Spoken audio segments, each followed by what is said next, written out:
What's up, YouTubers? Tonight we are going to swap the scale and liner on this Spyderco Tuff with a Rips Garage Tech. This is going to be a full titanium. We'll go ahead and lay that on there. So I got the bead blasted with Pyrogrip, I think it was called. It basically gives it a little bit of texturing. And I got the bead blasted one. I didn't get the black wash, which might have maybe would have chosen otherwise in retrospect. But I wanted to look like kind of a reverse tuxedo here. So I think it will kind of succeed in that. For tonight's Booze and Blades, by the way, we have Wild Turkey, rare breed, barrel proof. So yeah, this one will put hair on your chest, as my dad used to say. And I will go ahead, and all that's necessary is going to be a T8 for the body screws, or the back spacers there, or not back spacers, but well, yeah, it is a back spacer. And then we have a T10 at the pivot. So I don't know, I have not yet opened this thing up, so I don't know if I'm going to run into problems on the with Loctite, etc. I don't know. We'll find out, but I will go ahead and pause here, and we'll go into some time lapse. And if there's anything that I need to explain along the way, any gotchas, then I will pause it at that point.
Oh man. Well, this is now turned a $300 Spyderco frame lock with a G10 and steel liner on the front side, an OD green, to a full titanium one with the Rips Garage Tech. I think I did pretty good on the color matching. Maybe, like I said, the black wash with the I forget what it's called, Pyrogrip.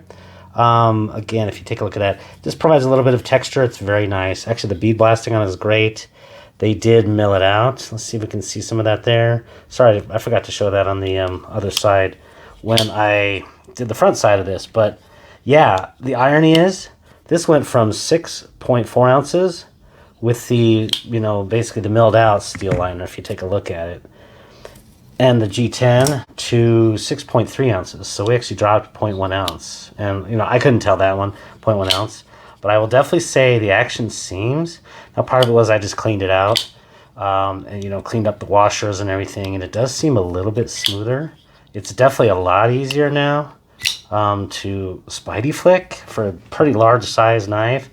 So the price on this scale is $159 added to the $300 knife. That makes this one, you know, this is just an insanely pricey knife at this point in time. Is it worth $500? I don't know. If you look at some of the modern frame locks with tight tolerances that are well made, this is Crewware steel, may or may not be worth it. If you like full tie frame locks though, yeah, this is definitely going to be an improvement and an upgrade. You know, let me know what you think about it. Like I said, it's questionable on whether or not it's worth taking a Spyderco, you know, from $300 to closer to $500 knife. It's kind of like, you know, buying the crappiest house in the neighborhood and, you know, fixing it up well beyond the others. You know, is it really worth it? I'm not sure. Hope this was interesting. You know, what can I say about it? The fitment was perfect, 3.5 millimeters. So I replaced the scale and the liner with just the titanium, so it became a full titanium. Taking a look at it, the fitment is excellent with that back spacer. Very simple construction, 2 back screws, and then the pivot was really piece of cake. It was a captive D pivot, so no problems on that. You know, on the whole, I would say, yeah, if you like tie frame locks, you're gonna love this. Hope it was of use. Take care.